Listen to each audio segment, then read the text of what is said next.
Hey everybody, welcome back. This is Miss Faye and this is my world. Um, Today we're going to talk about how to spot the con man. Now, before we get started, I want to say welcome. Welcome to all of the new subscribers and welcome to all of the new viewers. I really appreciate you being here. Okay, so now today's message was inspired by a letter that I received, and I'm going to start off reading the letter, and then we're going to talk about the con man. Okay, here we go. I've been talking to this man for a year and 4 months. I live in South Carolina, and he lives in North Carolina. When we started talking, it was so good. He shared a lot of personal things with me regarding his past relationships. Now, 6 months into talking, he started asking for money. So I gave him $30. I told him I don't give men money, but he needed it for gas until he got paid. Okay, this continues to go on until now. Yeah, because you started it. You said yes. And yeah, that's your relationship is going to be that with that man. He's always going to be asking you for money. Okay, I tried to let him go. He keeps begging me to stay with him and says he loves me. But he has done nothing for me. He is a felon, and he was in jail for 8 months because he didn't finish classes that was in condition with his probation. Okay, ladies, I think that's a perfect example of a con. Of a con. You see, the con man, he's going to take you fast in a relationship. Sex is going to be fast. He's going to be all over you to convince you how much he loves you and all of that. But see, these people have ill intentions. And those intentions are to take advantage, full advantage of you. So when you meet them, they approach you kind of like a Casanova to charm you. Because number one, many of them don't have much. That's why the con. They don't have much, you see. So a number of them will probably be walking between places to stay and all of that. But what they do, they come to you with a hard luck story to explain why they're poor. You see. Oh, something happened, or they had a divorce, or whatever. But a number of these people will not tell you that they just came out of jail right away. And I'm going to tell you this because I did meet a man who I think I started seeing him close to maybe 3 weeks in or whatever. But it was probably after he had sex with me that he told me that he wasn't long out of jail. And in fact, it was prison. And then when he told me that, I began to remember that even in his lovemaking was a little bit strange. It was. It was a little bit forceful. Okay? Now, you know, these people who have been in jail or prison, they have been exposed to a number of deceptive and evil energies. Okay? They've been exposed to it. And if they've been in jail for a length of time, they have probably engaged in a lot of this. So, what am I talking about? I'm talking about homosexuality. You know, it's rampant in jail. Okay? And these men were probably con artists before they went to jail. That's probably why they're in jail in the first place. Now, when they come out, for some reason you want to think that they are reformed or reforming, and you want to give them a shot. Ladies, number one, let me show you something, okay? Take a look at this. Precious is a divorced former pastor serving a life term for robbery and aggravated assault. Marquise Nobles is serving 15 years for robbery and kidnapping. For the past 6 years, the two men have enjoyed a relationship behind bars. He had a shy innocence when I first met him, so I think that was another part that really attracted me to him. But by the same aspect, I really fell in love with him. Every morning, Precious gets coffee from Marquise. He sews for him and keeps their area clean. In prison terms, Marquise and Precious are man and wife. Here you go, man. I got on my band and his. That's mine, that's it. I love him. And if I could marry him in the state of Alabama, I would. That's his name on me. Right there. Come on, baby. While Precious and Marquise freely admit to having a sexual relationship in prison, Marquise says he prefers women. I'm in prison. There's no women in here, but there are men that want to be women, so you know, I have to deal with it while I'm in here. I'm straight. I mean, I like feminine men, so you know, however you want to look at it, you call it, you know, homosexual, you being gay, you know, everybody has a different word, but as far as in here, you know, he's a woman and I'm a man.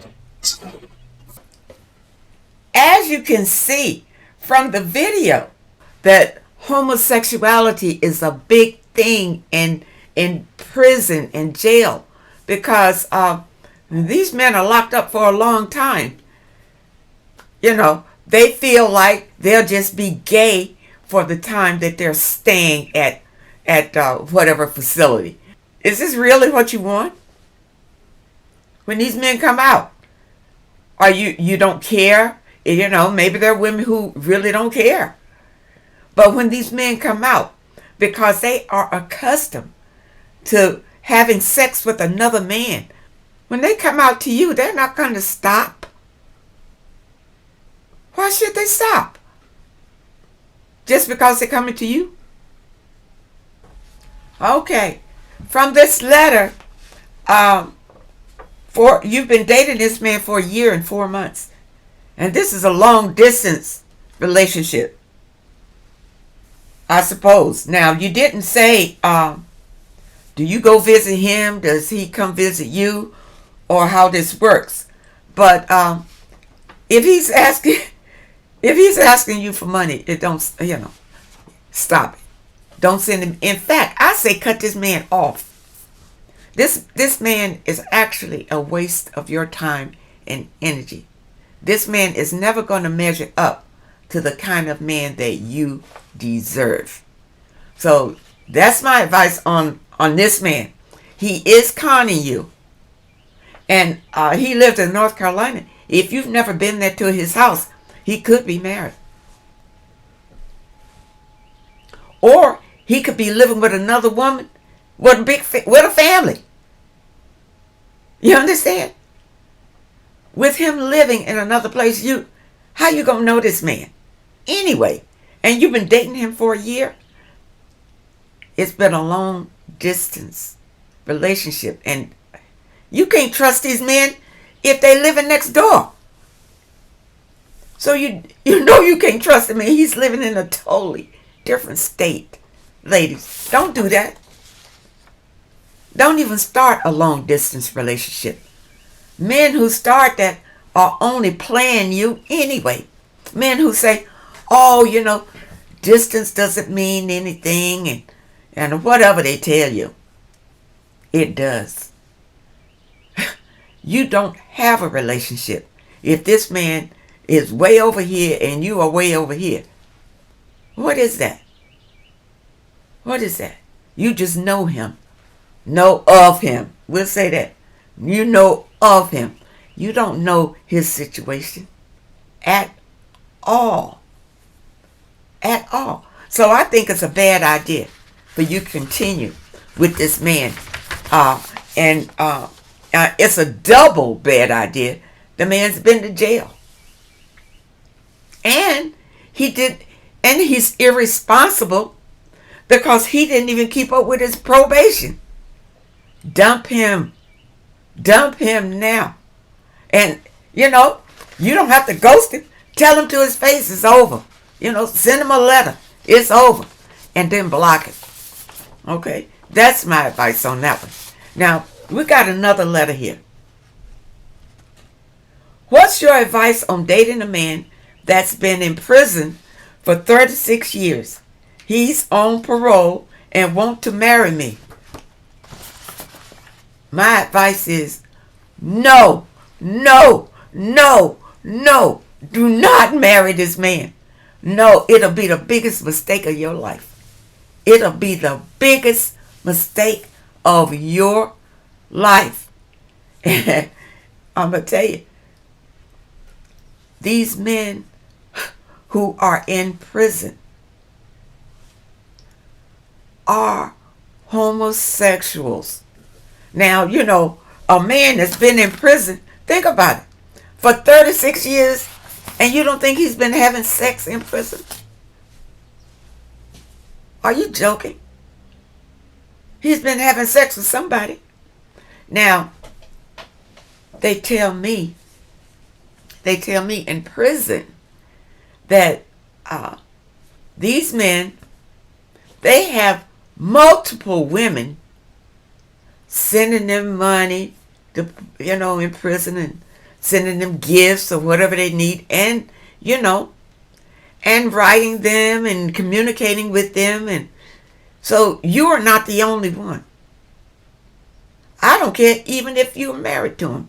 You're not the only one, the only woman that this man is communicating with. 36 years. And plus, he's probably with another man in there. That's a long time for a man to be without sex. Because a man's nature is lustful. It's lustful. So I don't even know why you would even consider marrying a man from prison.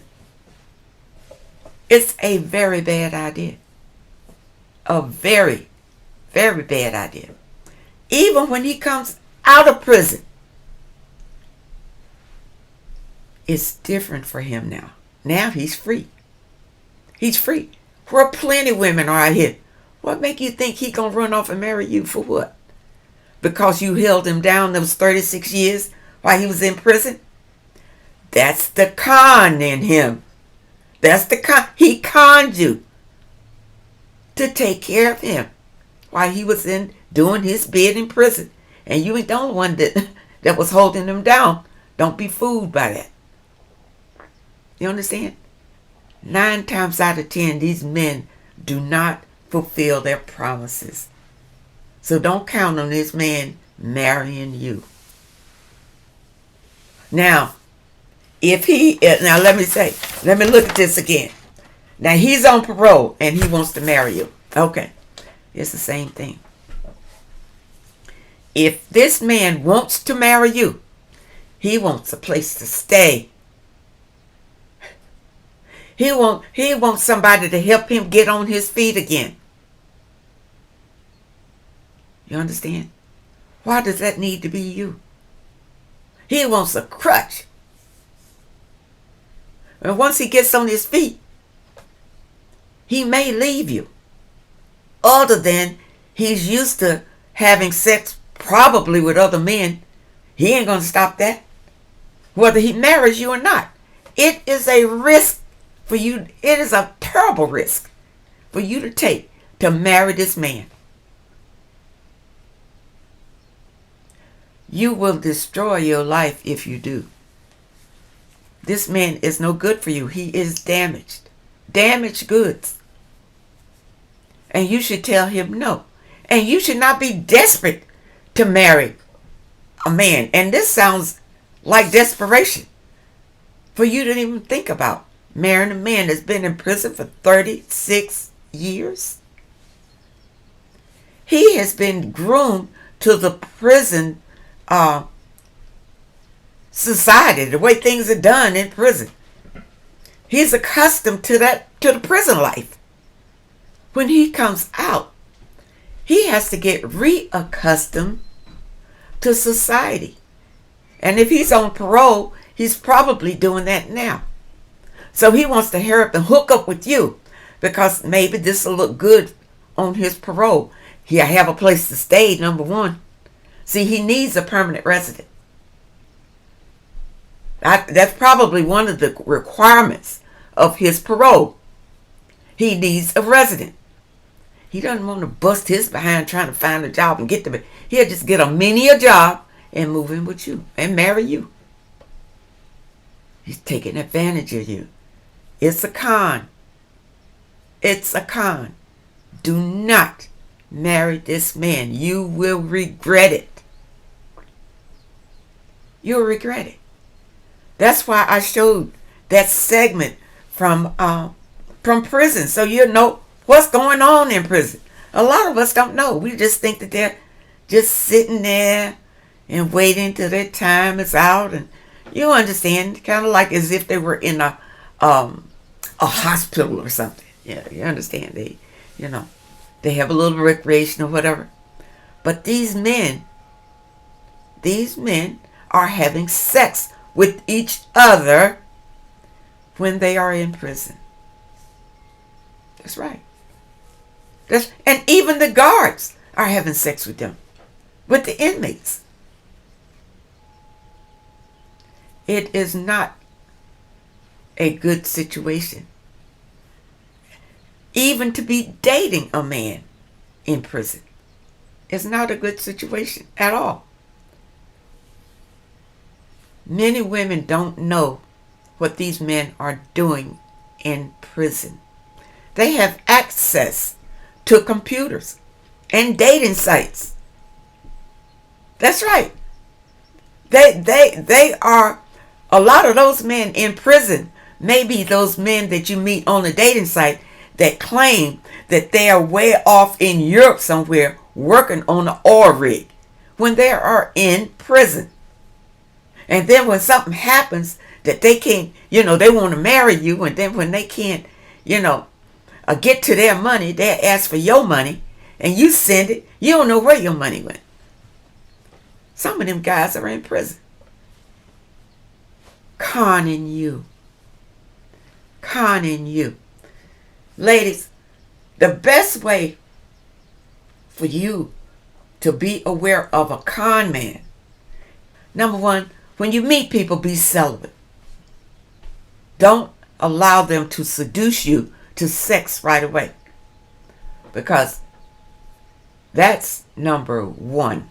Remember, when you have sex with somebody, you form a soul bond with that person, and it actually makes them easier to manipulate your energy.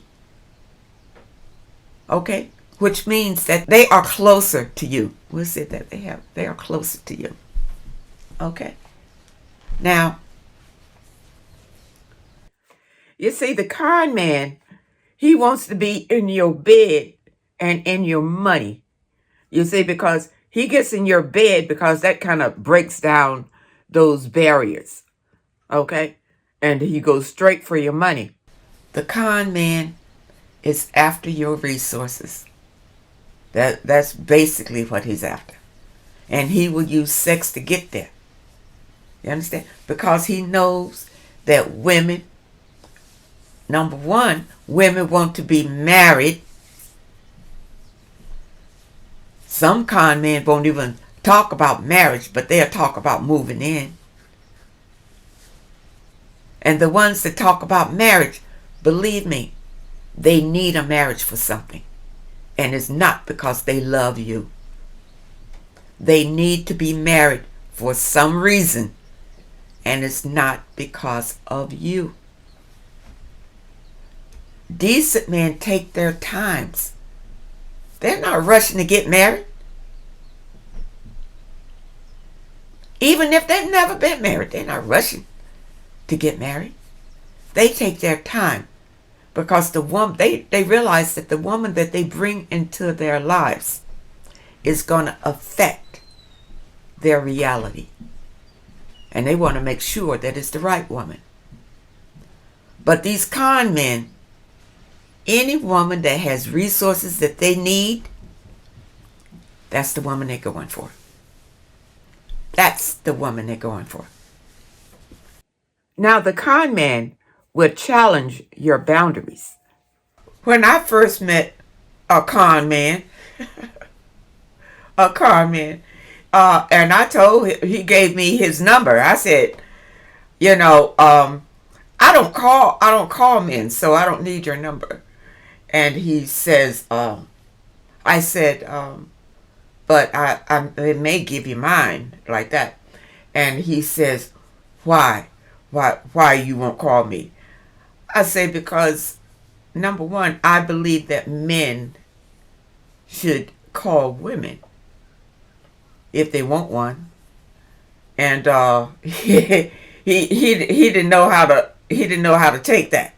So he just went on to something else. And the next thing he said, he wanted to know what I did. Understand what I did so that he could see how he could weave himself into it. You understand? They'll do this. You see, they'll challenge you, and then they'll get you talking about how you make a living, because now he wants to know about the money part. You see, to see how he can weave himself into that. And you really got to be careful with these people, ladies, because, nobody tells us these things. We have to learn by going by the hard way. The hard way. And that's why I'm here, because I want to tell you the things that I have gone through, so you don't have to do that. You understand? You can spot it coming. And I really hope that these messages help someone. Now, for those of you who may have some questions that you'd like for me to answer, send your question to Miss Faye's World at hotmail.com. That's Miss Faye's World at hotmail.com. And if it's a question that I feel could benefit the other subscribers, I will answer it online. And if not, I will answer you through the email. All right. So, now is a good time, because we have just started this to the channel. But hopefully we won't get so flooded that we can't answer everybody.